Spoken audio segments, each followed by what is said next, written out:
19 days is how long it took the insurance company to approve this structural issue on this vehicle. This customer has not been able to drive this car because the insurance company has drugged their feet because the customer did not select who they wanted them to select. This is clear manipulation, trying to get customers to go to shops that it may benefit the insurance company rather than doing the job right.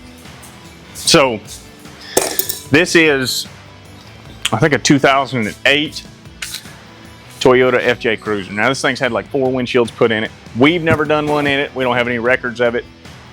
So when we get into it, we're going to see who has made a mess out of this thing before, because I can almost guarantee it's got a mess made out of it. If it's had 4 windshields put in it, it's probably a mess. These windshields are very unique, and most glass companies don't even like to do them. Most glass guys aren't capable of doing these jobs. They're rather complex. So I'm gonna start getting this thing apart, and we'll show you a little bit about it. But these cowl corners have to come off. The cowl in the center has to come off. 3 wipers come off. There's a plastic or rubber piece on the bottom of the windshield that snaps onto these clips. You can see these retainers on the new windshield. That had to be replaced because that got damaged. And then this top molding up here, it's a one-time use molding. It comes pre-painted. We've got one of these guys too, and we'll come back when it's all taken apart, or we'll show you a little bit as it's coming apart as I'm taping it up to protect our painted surfaces, and then show you a little bit of how it comes apart. All right, so I come over. First thing I'm taking off is the antenna. To get the things, the first thing that jumps out to me here is these corners on this. I can't remember. I think it's a cowl retainer is maybe what Toyota calls it. They all have different names for stuff. But this guy is supposed to be double-sided tape on the back edge. You can see where the old double-sided tape residue is here. It's supposed to be double-sided tape to the glass, and that's what holds everything tight here. But instead, somebody opted to go in here and try to glue it down with something. So that's wrong. We'll try to clean that up for the customer the best we can. And it looks like they did the same thing on the other side. It looks like super glue. It looks like somebody tried to super glue it down rather than just putting it back together the right way. I won't be surprised if this one-time use top molding has actually been reused. We'll find out for certain when we get it off. But the more I find, the more we'll keep coming back and showing you.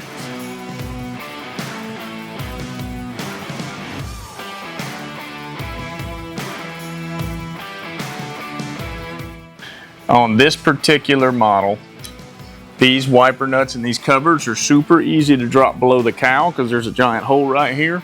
And sometimes when you drop them down in there, you can't recover them. So if you ever find yourself taking the wipers off of an FJ, proceed with caution.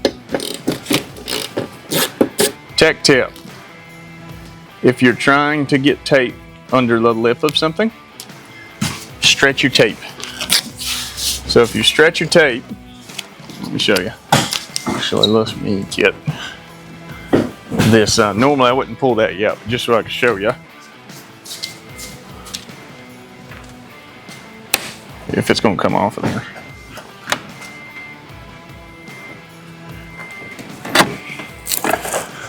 All right. If you're trying to get tape under an edge, to protect an edge of something, if you'll stretch your tape, and then you put your non-sticky side, you drag it in there, and then that allows you to get that tape down deep in that corner to protect that paint. My cameraman's in here with some fancy stuff today, and I don't know how to act. So these cowl corners on these things are very sharp. When you go to pull them off, they fit in there really weird, and they're really easy to drag across the edge of fenders and up these A-pillars and damage these things. These A-pillars are one of the most commonly damaged parts in these FJs, and that and the fender.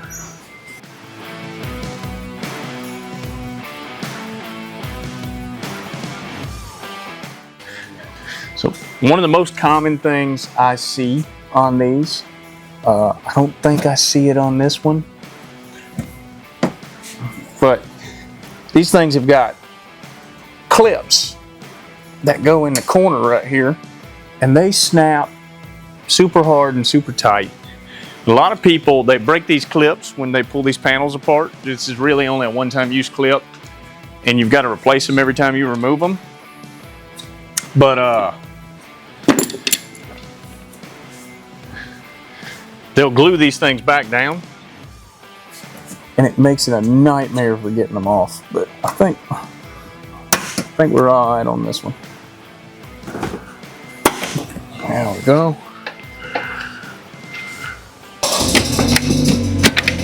All right, so looks like it's missing a clip back there. And there we go. So, yeah, this one was not even on there. So somebody didn't put it back on, or it didn't snap in there properly. But when I was talking about these clips always break, is this guy right here. See, it's got a retainer tab on one side, but the other side is broke off. So we got brand new OEM clips. I've ordered aftermarket clips before. I haven't found a set of aftermarket clips that fit very well. That doesn't mean they don't exist. I just haven't found them yet. If you've got the hookup and you know where to get aftermarket clips that are readily available on these things, because getting them from the dealer is a pain because they don't know how to use their own computer systems. If you know where good clips for these cowls are for these FJs, get me a link, put it in the comments or something like that so we can see good places to get these parts.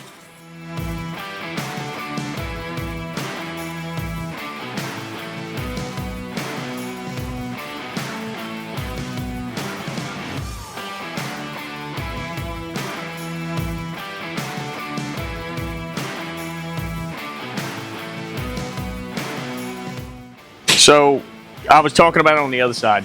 Sometimes folks glue these down. This side right here, if I see correctly, I'm gonna have to get in here and trim it, but let me eyeball in here one more time. I don't know if you can see it. I don't think you'll be able to see it with the camera. Let me double check, make sure I see this right.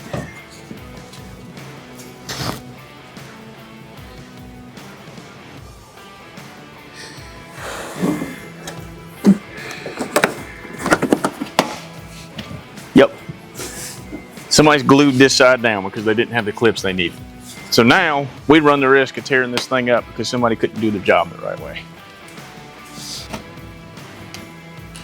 So I'm in here right now with my trim tool. I'm trying to avoid my paint and trying to cut the urethane that they put this thing in here with.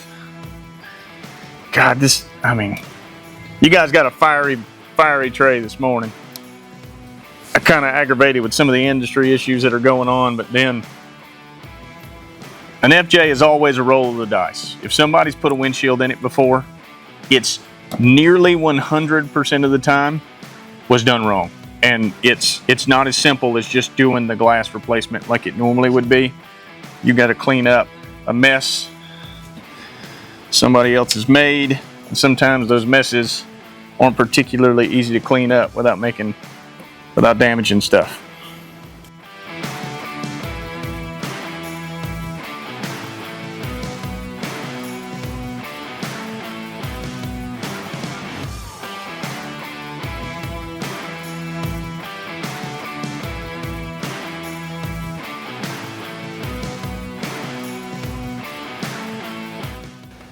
All right, so I just got it to cut loose. Look at this giant freaking mess. This is all urethane. This thing's supposed to be clipped down, but because somebody failed to take with them the parts that are actually required to do this job, they just glued it down and they said, you know what, screw the next guy. I'm gonna have to trim all this up and clean this up. Hopefully I can get all this urethane cleaned up without destroying this panel. But be careful who you take your cars to, folks.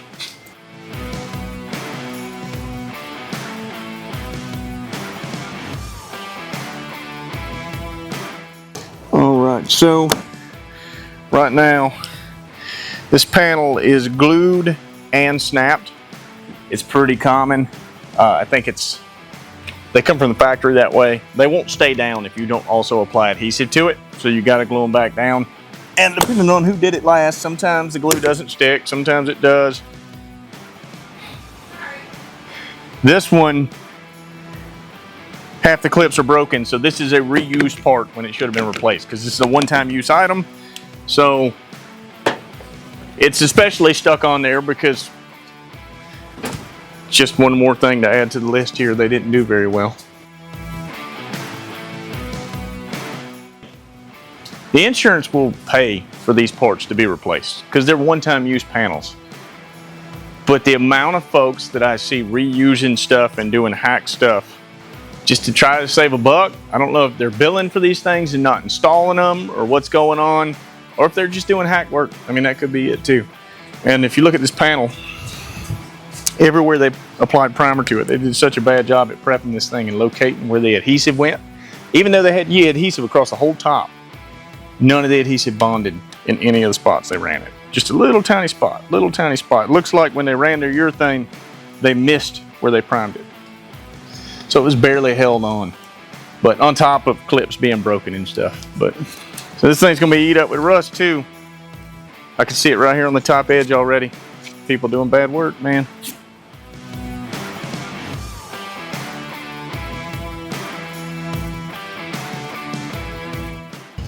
So we use a lot of line cutout tools in here, but I don't know what's hiding underneath here. So we're gonna cold knife this guy.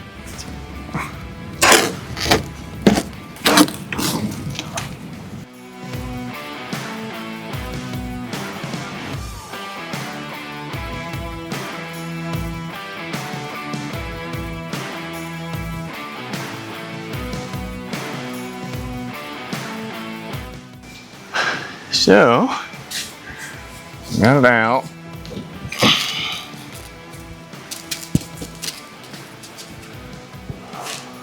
They didn't shy on how much urethane they used.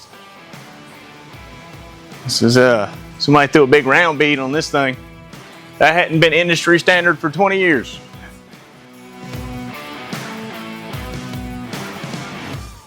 So I drag this tool a lot, but if you can use it and not do damage, it's a good tool. I don't know what happened here. They must have been two big round beads where they lapped it together, and it lapped together right here. Boy, what a big giant spot of urethane. When RJ first started, we'd make jokes when we'd see jobs come in with massive amounts of urethane on it. I was like, well, if you don't know where to put it at, just put more of it. All right, so now we're exposing some fun stuff. Down the side here, I was talking about folks when they trim stuff out and they cut stuff out and they do terrible jobs.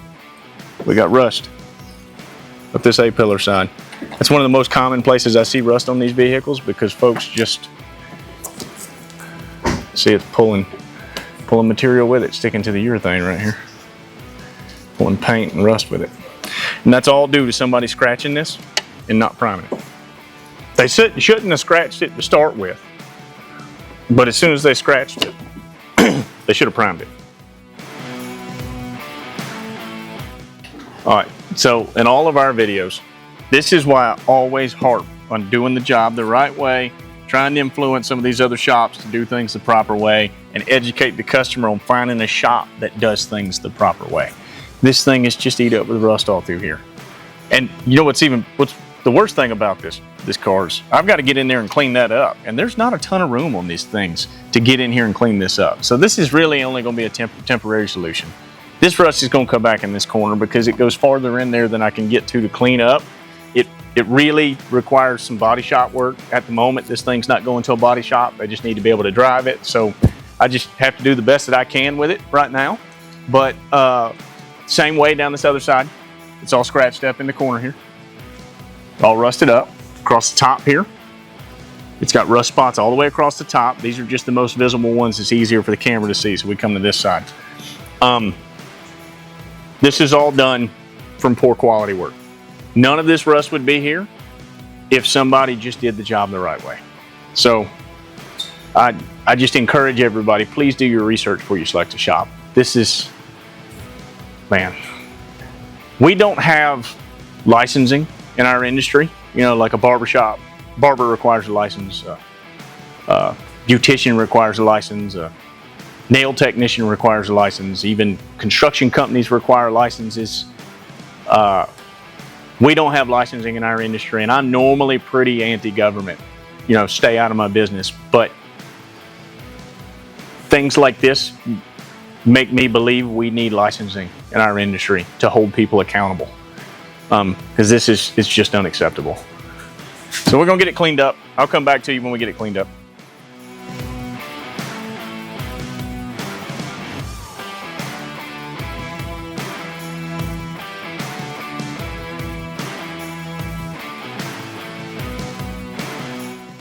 So I went through, we got all the rust cleaned up on this thing. And an important thing to understand about rust, when you're cleaning rust up and you're trying to prep this surface so that the rust goes away, the proper way that Agris determines in our industry, which is our certification or our standard board, any rust that's there should be stripped down to bright, shiny looking metal. So like when we started, if back earlier in the clip, you could see there was rust here and down the sides. And I went through and ground it out, and we got it down to bright, shiny new metal. However, really deep into the crack there's still a little rust. I can only do the best I can with what I've got in front of me and what the job calls for, as far as the windshield replacement. There's some underlying issues here that go a little farther out of the scope of what we're doing. So the best I can do ultimately is we do the best we can with it, and we'll ensure that this job is done the best of our ability when we deliver it back to the customer. All right, so we're kind of getting cut short on time. I don't have time to completely finish this install and show you guys the rest of it.